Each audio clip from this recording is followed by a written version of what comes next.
How to use Google Lens to find recipes. In today's guide, I'll be showing you how you can use the Google Lens to find the recipes for any dishes you want to make. So let's dive right in. First, open Google on your device.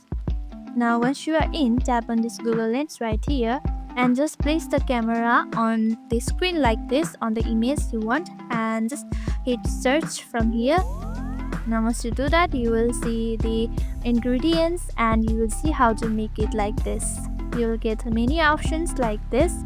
Open it and you will get the recipes for making it. And that's it. This is how easy it is to use the Google Lens to find the recipes on your device. Repeat the same process for any recipes you want to find. Hope this helped. If you did, make sure to give this video a thumbs up and subscribe for more tips and tutorials. Thank you for watching.